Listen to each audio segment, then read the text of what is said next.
বিলটা পাস হয়ে গেলে আমাদের মসজিদ, মাদ্রাসা, ঈদগাহ, কবরস্থান বাতিল এই মোদী সরকার নিয়ে নেবে। ওই জন্য করে মোদী সরকার নিয়ে নেবে। হ্যাঁ, ওই জন্য আজ আমরা বদলে গেছি যাতে এগুলো প্রত্যাহার করে নেয়। হাতে প্ল্যাকার্ড আছে দেখছি, আজকে কি জন্য মিছিলে হাঁটছে? এটা মিছিলটা হচ্ছে আমরা এই আইন মানছি না, সেটা সাম্প্রদায়িক একটা মানে সৃষ্টি করা। কি আছে আইনে? মানছেন না? আইনে এটা আমাদের যেটা লেখা আছে সংবিধান বিরোধী ওয়াকফ মিছিল আমরা মানছি না। হ্যাঁ, সংবিধান বিরোধী কি বিরোধিতা হয়েছে? ওয়াকফ বিল কি বিরোধিতা হয়েছে? কি ওয়াকফে কি বিরোধিতা করা হয়েছে? ওয়াকফে বিল বিরোধিতা বলছে আমাদের, বিরোধিতা করছে যার জন্য মানছেন না? আমাদের যেটা আমাদের এখান থেকে বোঝানো হচ্ছে যে আমাদের এখানে যে মানে আমাদের মুসলমানদের যে সম্পত্তি মানে এটা মানে মসজিদ, মাদ্রাসা এখানে ওয়াকফের মানে সম্পত্তিতে পড়ে যাচ্ছে, এটা আমরা মানছি না। এটাই হচ্ছে ভারত সরকার কি আইন পেশ করেছে যে আইনে আপনাদের কোন জায়গাটা সমস্যা? সমস্যা আমাদের এটাই, আমাদের এই ওয়াকফ বিল আমরা মানছি না। এটা আজকে আমাদের সঙ্গে হয়েছে, দুদিন পর অন্য কোনো এর সঙ্গে হতে পারে, এই হচ্ছে ব্যাপার। বন্ধুগণ, জনগণ কি বুঝতে পারলেন? ওয়াকফ বিল পাশ হয়েছে সেটা তো সবাই জানেন, কিন্তু যে মিছিলে হাঁটছে যে মুসলিমরা তারা আদৌ জানে না যে ওয়াকফ বিলটা আসলে কি। তাদেরকে বোঝানো হয়েছে, মানে তাদের মসজিদের যে দাড়িওয়ালা চাচারা থাকে না, তারা বুঝিয়েছে যে তোমরা রাস্তায় মিছিল করো, মিছিল না করলে মোদী সরকার আমাদের মসজিদ, আমাদের কবরস্থান, আমাদের বাপ ফেলে যেসব সম্পত্তি আছে সব মোদী সরকার দখল করে নেবে। মানে তারা এটা ভেবেই মিছিলে হাঁটছে। ওয়াকফ বিল আসলে কি কি কি তারা কিছুই জানে না, তাদেরকে হাঁটতে বলা হয়েছে, তারা হাঁটছে। ওয়াকফ বিল, ঈদগাহ, কবরস্থান, আমাদের মসজিদ, মাদ্রাসা, এই ওয়াকফ বিল পাস করিয়েছে আমাদের মোদী। ওই জন্য করে আমরা আজকের পথে লেগেছি। কি সমস্যা আমাদের দাবি যে বিলটা পাস হয়েছে, বিলটা আমাদেরকে ওয়াকফ বিলকে প্রত্যাহার করতে হবে। ওই জন্য করতে হবে বিলটা পাস হয়ে গেলে আমাদের মসজিদ, মাদ্রাসা, ঈদগাহ, কবরস্থান বাতিল এই মোদী সরকার নিয়ে নেবে। ওই জন্য বলেন কি করে মোদী সরকার নিয়ে নেবে। হ্যাঁ, ওই জন্য করে আজ আমরা বদলে গেছি যাতে এগুলো প্রত্যাহার করে নেয়, আমাদের ভালো করে। আপনাদের হাতে থেকে আপনাদের উন্নতি হচ্ছে না? কত পার্সেন্ট? না, উন্নতি হচ্ছে না, উন্নতি হচ্ছে না। ওই জন্য করে আমরা মুসলমানরা একত্রিত হয়ে ওই জন্য আজকের বদলে গেছি, মহামিছিল আজকের করছি। তাহলে ভারত সরকারের হাতে গেলে আপনারা বলছেন উন্নতি হবে না, আপনাদের হাতে থাকলে উন্নতি হবে না, তাহলে কি করলেন? আমরা মিছিল করছি, এবারে উন্নতি এবার দেখি কতদূর কি হয়। क्या बात है सर, क्या बात है सर, क्या बात, ये बात है। আর একজন তো মানে সোজাসুজি বলে দিচ্ছে ওয়াকফ বিল আমরা মানছি না, যদি মানি পরে আমাদের ঘরের মেয়েদের সাথেও কিছু হতে পারে। মানে নরেন্দ্র মোদী আর কি এমন কিছু আর কি পাস করবে আইন, সেটা হচ্ছে ওনাদের মেয়েদের সাথেও হতে পারে। বলেন কি? তো ওয়াকফ বিল নিয়েই আজকে ভিডিওটা করতে চলেছি, কেউ প্লিজ স্কিপ করবে না, পুরোটা তোমাদেরকে দেখাবো। আর মুর্শিদাবাদে যে আগুন জ্বলছে, দোকান ভাঙচুর হয়েছে, লোক এপার থেকে ওপার পার হয়ে আসছে, এত কিছু দুর্ঘটনা ঘটছে, আমাদের বাংলার মেয়র ববি হাকিম সে কি বলছে, সামান্য ব্যাপার, মানে এতে কোনো ব্যাপারই নয়, এর থেকে আরও অনেক কিছু মানে বড় বড় ব্যাপার হচ্ছে। আর এদিকে আমাদের মাননীয় মুখ্যমন্ত্রী মমতা ব্যানার্জি তিনি বলছেন যে যাদের যাদের ক্ষতি হয়েছে, যাদের দোকান ভাঙচুর করা হয়েছে তাদের দোকান করে দেওয়া হবে, যাদের বাড়ি ভাঙচুর হয়ে গেছে তাদের বাংলার বাড়ি দেয়া হবে, যারা মারা গেছে তাদেরকে 10 লক্ষ করে টাকা দেয়া হবে।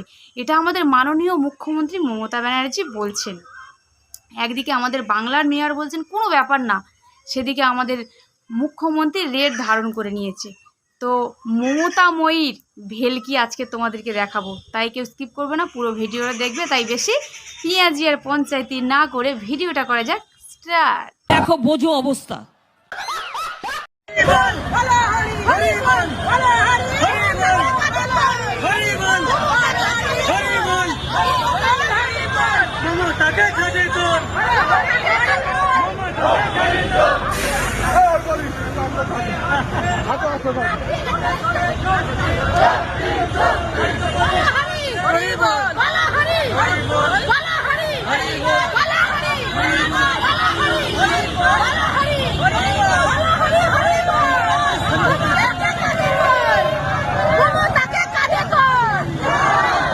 कौन है ये लोग, कहां से आते हैं?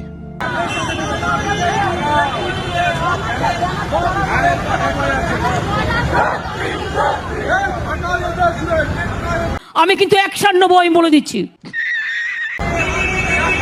হরি হরি বল, হরি হরি বল, क्या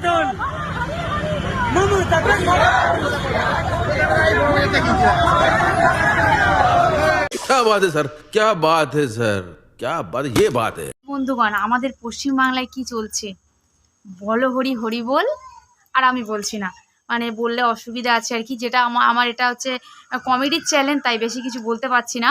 মানে পিসি, আমাদের পশ্চিমবাংলার মানুষ কতটা তোমার কাছে, মানে কতটা পরিমাণে তোমার উপর ক্ষেপে গেছে তুমি বুঝতেই পারছো, তাই তোমার জন্য খাটটা পর্যন্ত সাজিয়ে দিয়েছে।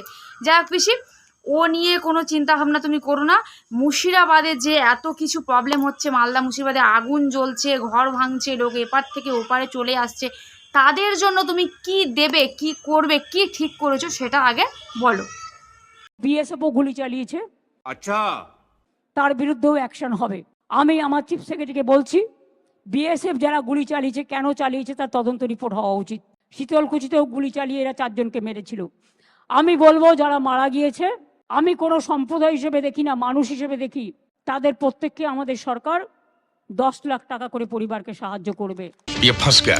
যাদের বাড়ি ভেঙেছে তাদের সবাইকে বাংলার বাড়ি করে দেওয়া হবে, এবং যাদের দোকান নষ্ট হয়েছে তাদেরটা এস্টিমেট করে সেটা চিফ সেক্রেটারি দায়িত্ব নিয়ে কাজটা করবেন। কাজে আপনারা নিশ্চিন্তে থাকুন, লড়াইটা আপনাদের নয়, লড়াইটা আমাদের সংবিধান রক্ষার, লড়াইটা আমাদের দেশ রক্ষার, লড়াইটা আমাদের মানবিকতার পক্ষে, লড়াইটা আমাদের শান্তির পক্ষে, লড়াইটা আমাদের সংহতির পক্ষে। ऐसा कोई बात नहीं है, यहाँ पर ऐसा कोई परिस्थिति नहीं है। बंगाल से बंगाल में ही जा रहे हैं, तो बंगाल सुरक्षित है बोल के देख जाएगा, सारी जगह जा रहे हैं, सब ठीक है। কেন্দ্র করে কখনো হয় না, তাতে এতে অনেক বড় ঘটনা তো গুজরাটে হয়েছে, সেখানে বিজেপি কেন চুপ? সেখানে নারী ধর্ষণ হয়েছে, সেই ধর্ষণকারীদের মালা পরানো হয়েছে, সেটা নিয়ে কেন চুপ? এই ইউপিতে অনেক বড় বড় ঘটনা ঘটে, সুপ্রিম কোর্ট বন্ধ করে দিয়েছে বুলডোজার দিয়ে সব সংখ্যালঘুদের সম্পত্তি ভাঙার। বলবো যে যারা এখানে করছেন তারা নিজেদের জাহির না করে, যদি সত্যি ওয়াকফ বিলের বিরুদ্ধে হয়, যান দিল্লিতে গিয়ে প্রোটেস্ট করুন। এখানে প্রোটেস্ট করে কী হবে? এখানে তো মুখ্যমন্ত্রী বলেছেন যে ধর্ম নিরপেক্ষতার স্বার্থে আমরা কোনো রকম এরকম কোনো করবো না যেটাতে কোনো ধর্মের আঘাত হয়। আর এবং সবথেকে বড় কথা যেটা, ওয়াকফ বিল নিয়ে মুসলিম সম্প্রদায় যত না লড়ছে, তার থেকে বেশি কিন্তু ধর্মনিরপেক্ষ হিন্দু সম্প্রদায় তার থেকে বেশি লড়ছে। পার্লামেন্টে যারা ওয়াকফ বিলের বিরুদ্ধে ভোট দিয়েছিল তাদের মধ্যে বেশিরভাগই হচ্ছে হিন্দু সম্প্রদায়ের মানুষ। সুতরাং এখানে কোনো ধর্মের ব্যাপার নেই। ওয়াকফ বিল মানে মুসলমানের বিল তা নয়। ওয়াকফ বিল একটা কনস্টিটিউশনকে, ভিত্তিটাকে নষ্ট করার বিল, যেটা নিয়ে সবাই ধর্মনিরপেক্ষ পুরো সোসাইটি লড়াই করছে। জনগণ, মুর্শিদাবাদের যে ঘটনাটা ঘটেছে, আমাদের ববি হাকিম কি বললেন, ऐसा कोई बात নেই, ছোটা ঘটনা, মানে ছোট ঘটনা আছে আর কি। যাই হোক, তো আফজাল কাকু পিসি আমাদের বলছে নরেন্দ্র দামোদর মোদিকে নিয়ে আর কি, যে নরেন্দ্র ইসলাম মোদি হচ্ছে না কেন। পিসির বেলায় বেগম হচ্ছে মমতাজ বেগম, কিন্তু মোদির বেলায় হচ্ছে না কেন? তো এই নিয়ে আমাদের মমতা ব্যানার্জি প্রশ্ন তুলেছে। তুমি কি বলতে চাইছো আফজাল কাকু? নরেন্দ্র মোদিকে সবাই নরেন্দ্র মোদিজি কেন বলে? নরেন্দ্র মোদির পাশে ইসলাম বসায়নি কেন? তুমি কি বলতে চাইছো? চটপট করে বলে ফেলো বন্ধু। দেশের প্রধানমন্ত্রী দামোদর দাস মোদিকে মোদি ইসলাম বলছো, লজ্জা করে না? বেহা নির্লজ্জ একটা দেশের প্রধানমন্ত্রী, তার নামের পাশে তুমি, আরে তোমাকে তো জনগণ দিয়েছে, মোদিকে কি জনগণ দিয়েছে? তুমি বলছো হ্যাঁ, আবার সেটাকে তুমি উইথড্র করছো। এ খ্যাপা হয়ে গেছে আমাদের মুখ্যমন্ত্রী, পাগল হয়ে গেছে। 26 সালে ভোট নক করো মুখ্যমন্ত্রী। আমি অ্যাডভোকেট আলী আফজল চাঁদ বলছি, বাপ্পের বিটি হলে আমার কথার জবাব দেবে, বাপ্পের বিটি হলে জবাব দেবে। তুমি যখন ক্ষমতায় আসনি তখন বারবার সিবিআই চাই, সিবিআই চাই, ইডি চাই, সেন্ট্রাল পোস্ট চাই। আর আজ তুমি 15 বছর ক্ষমতায়, আজকে যখন মুসলমান দেখলেই ওনার ব্যালটের কথা মনে পড়ে যায়, এই মুসলমানদেরকে, এই লম্বা টুপি গোল টুপি ইমাম মুয়াজ্জিনদেরকে কিছুদিন আগে মিটিং করলো, সেখানে বলল কি যে তাদেরকে ডেকে আনা হয়েছিল, তোমাদের টাকা মুয়াজ্জিন ভাতা ইমাম ভাতা বাড়ানো হবে এই প্রলোভন দিয়ে নিয়ে এসেছিল। কিন্তু তাদের ভাতা বাড়লো না। উল্টে আমরা দেখলাম যে মৌলী সাহেবরা, যে ইমামরা, তারা বিরিয়ানির প্যাকেট নেবার জন্য মারামারি করছে, চুলুচুলি করছে। আর আজ ওই লম্বা টুপি গোল টুপি মুয়াজ্জিন ইমামদেরকে, যাদেরকে তুমি বলেছিলে আমি টাকা দিচ্ছি, যেই আমার হাইকোর্টে কেস হলো অমনি বলে না এটা ওয়াকাফের সম্পত্তি থেকে দিচ্ছি। ওয়াকাফের সম্পত্তি থেকে দিচ্ছ না, যারা এসছো মাওলানারা, ইমামরা, মুয়াজ্জিনরা, শোনো, আমি অ্যাডভোকেট আলী আব্দুল চাঁদ, আমি মুসলমানের ছেলে, আমি সৈয়দ বংশের ছেলে। তোমরাই তো বলো, তোমরাই তো ধর্মীয় জলসাই বলো যে এতিমের সম্পত্তি যদি কেউ মারে, যদি কেউ খায়, সে হারাম খায়, সে শুয়োরের গোশত খায়, সে মায়ের সাথে জিনা করে। আর আজ ওয়াকাফের সম্পত্তি থেকে মুয়াজ্জিন ইমাম ভাতা পাচ্ছ, তাহলে তোমরা কি এতিমের সম্পত্তি খাচ্ছ না? তোমরা কি ওয়াকাফের সম্পত্তি? What is the meaning of ওয়াকাফ? ওয়াকাফ হচ্ছে ভারতবর্ষ যখন ভাগ হয়েছিল, ধর্মের ভিত্তিতে ভাগ হয়েছিল। ধর্মের ভিত্তিতে বাংলার থেকে আরম্ভ করে ভারতবর্ষের মুসলমানরা ওদেশে চলে গেল পাকিস্তান, আর এটা হলো হিন্দুস্তান। কিন্তু মাওলানা আবুল কালাম আজাদ, খান আব্দুল গফ্ফর খান, তারা নেহরুকে গিয়ে বলল যে আমরা চিরকাল কংগ্রেস করেছি, আমরা ভারতবর্ষের জন্য লড়াই করেছি, আমরা যাব না।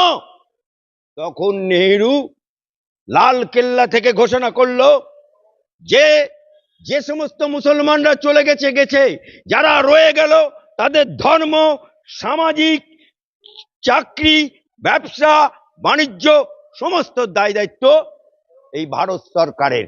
আর ওদিকে জিন্না ঘোষণা করলো ওখানে যারা হিন্দু সনাতনী রয়ে গেল তাদের শিক্ষা দীক্ষা, চাকরি, ব্যবসা বাণিজ্য সব। কিন্তু আমার ভারতবর্ষ থেকে যে ধনী মুসলমানরা চলে গেছিল, সেই সম্পত্তিটা ছেড়ে চলে গেল ফি সাবিলিল্লাহ। উদ্দেশ্য কি? উদ্দেশ্য হচ্ছে এদেশে যে 15% মুসলমান রয়ে গেল, ম্যাক্সিমামটাই গরিব। এই সম্পত্তি গরিবদের জন্য, এই সম্পত্তি নাবালক ছেলেদের জন্য, এই সম্পত্তি বিধবা মায়েদের জন্য, এই সম্পত্তি এতিম বাচ্চাদের জন্য, এই সম্পত্তি